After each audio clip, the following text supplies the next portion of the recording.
everybody and welcome back to my channel. So today I thought I'd do something just a little bit different and kind of like, oh Busby,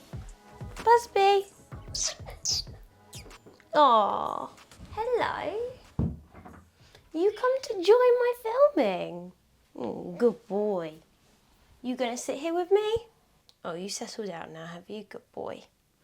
Right, let's settle that again. Hello, welcome back to the channel. So today I thought we could just have a little bit of a sit down, a little bit of a, catch up and kind of like just talk a little bit more about like fitness and make it a bit more educational than just me always in the gym, Only because if I think back to like some of the most frequently asked questions that I get as a qualified personal trainer who is working in the gym as well as doing my online clients, because again, a lot of these online coaches don't actually have any on the gym floor experience. So when you are choosing an online coach, make sure you actually choose someone who knows what they're talking about and not just looks like they know what they're talking about. The amount of times I've done a gym introduction and I've said to people, so what are your goals? And they're like, well, I want to tone up, want to lose a little bit of belly fat. Like that's the most common one, right? And then we get them on a machine, because I feel like machines are the best way to help build people's confidence before going into the free weights. And they do like 1 or 2 reps correctly, and then they go, great, how many reps should I be doing? And that is honestly the most frequently asked question I get as a personal trainer. I thought today that I would explain like the different types of training and why my answer to them is, well, I can't tell you that. Not because it's some sort of like secret that's like kept under lock and key, like there's no vault that like PTs get like a key to and it goes, industry secrets. It's nothing to do like that. I always say to people, I can't tell you because I don't know what your goal is. So there are primarily 3. There has kind of been like a 4th one that's emerged over time, but the 3 I'm really going to talk about mainly in depth today is strength training, hypertrophy, and endurance, and then that 4th one is power, so which is obviously where the powerlifting kind of focuses on. So that one's kind of one, but like kind of isn't an official one, So yeah, we're going to start on them today. And you're going to learn with us, aren't you, Lord Buzzington? Yeah, you are. Oh, hot. Okay, so the first one of the 3 that we're going to tackle is strength. Now, strength is kind of a tricky one because that is the one where we can split that into 2. So that 4th category, the power category, kind of comes into strength. So some people will argue that power is anywhere between 1 to 3 reps, 1 to 4 reps. And again, like the defining rep range for these will vary depending on who you speak to. So I know somebody who claims that, well, in his mind, hypertrophy training is 4 to 8, whereas most people will tell you that it's 8 to 10, some will say it's 6 to 10. So these are just kind of like rough guides and just be taken with a pinch of salt. But yes, the first one we're going to be looking at is strength, and realistically this is anywhere between 1 to 6 reps. And like I said, you do have that subsection of power, which tends to go for the 1 to 4 reps, which is where your power lifters tend to sit. Okay, so why would you use the strength rep range? Well, the strength rep range is pretty much what it says on the tin, right? If you're looking to build your strength and get stronger, then this is the best rep range for you because it allows you to exert a lot of force without actually having to overdo it, because you'll probably find that you might be able to say bench press 60 kilos for 4 reps, 6 reps, but there's no way you're going to be able to do that 10, whereas you might be able to do 50 for 10.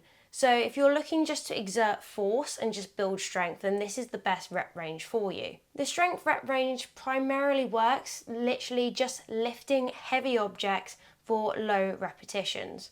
But because you're having to work harder in order to lift the heavier weight, in return you tend to get a longer rest period. Now, I would normally say that for strength, you might want to rest, say, 3 minutes on average. You might want to do slightly more, you might want to do slightly less. Friend of mine, He claims he's a power builder, so he's like a hybrid between powerlifting and bodybuilding.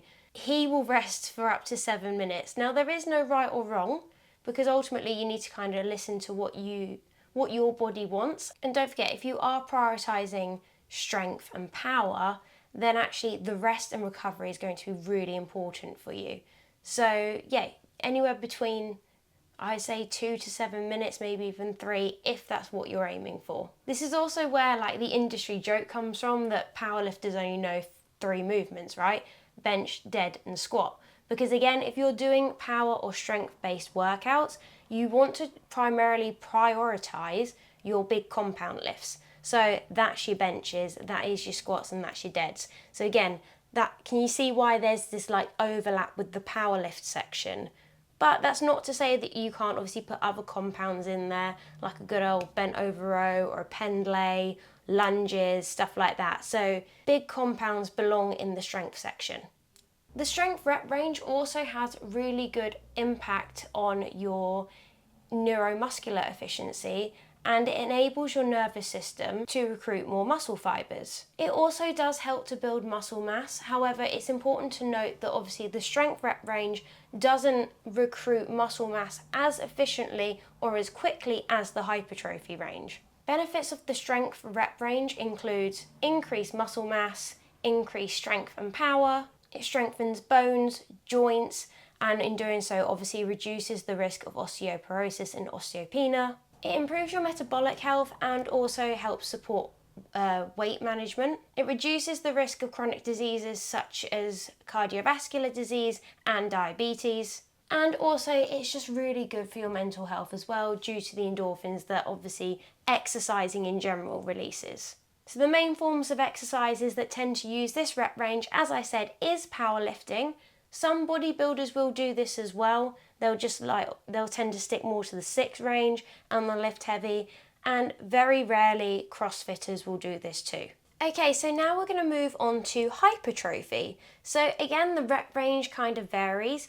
I would say personally it sits between that 8 to 12. Some people will say it's 6 to 10. Some people will even say it's 8 to 15. For me personally, 15 sits more in the endurance side, but you get the idea. So hypertrophy is when you pick a moderately heavy weight and you pick one of those rep ranges, say it's 8 to 10, 12, whatever, and you are using a weight that then pushes you to near failure. And the whole point of this is that you then create micro tears in the muscle to then obviously build that muscle mass.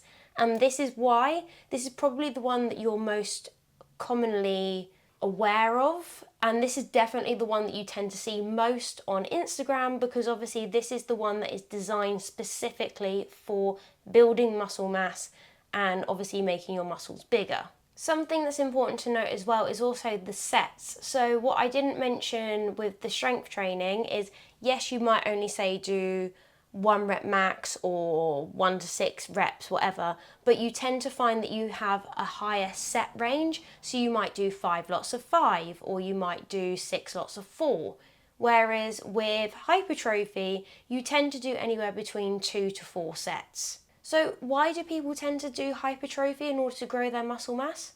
Well, like I said earlier, because you are pushing your muscle past failure or close to failure, you are then making those micro tears to obviously then stimulate the muscle to grow. As such, it promotes greater protein synthesis, which then obviously leads to enlarging muscles, which then leads to muscle fiber enlargement, which is obviously what we want in order to get hench and swole. The benefits of doing hypertrophy training is mainly for aesthetics, and I'm sure that doesn't surprise you. Like I said, this is why this is the most commonly well-known one. But hypertrophy does also increase your strength and your lifting abilities, but bear in mind that if strength is what you are chasing, then you are better off in those lower rep ranges. Hypertrophy also increases your metabolism, because don't forget, if you are building muscle and your muscle mass is greater and it's denser, then you'll be burning more calories at rest. This is why some people on Instagram can be like this but still eat like thousands of calories, because they've got so much muscle. Hypertrophy training is also great for those with bone and joint problems because you are making the muscle stronger, so it can obviously support the bone and joints. Hypertrophy training is also really good if you are somebody who you know has an imbalance, whether it's you've got one arm stronger than the other or one leg in front of the other. Yes, that's how you walk. One leg stronger than the other. Which is why when people come to me and they've got a massive imbalance, I tend to give them a hypertrophy workout plan to help even those balances out. Okay, and the last one on our list today is going to be endurance training. Again, endurance training pretty much does what it says on the tin. It is designed to increase your stamina and your ability to perform over a longer period of time. So endurance training is the whole lighter weights and more repetitions kind of angle. It's personally my least favourite out of the three, quite frankly. And the rep range is anywhere from 15 reps upwards. Although for me, I would say it's 12, but that's just because I hate cardio. But again, the endurance training side of things will actually normally incorporate some sort of cardio, whether it's running or rowing, and it's more the sort of training that your sports people would do.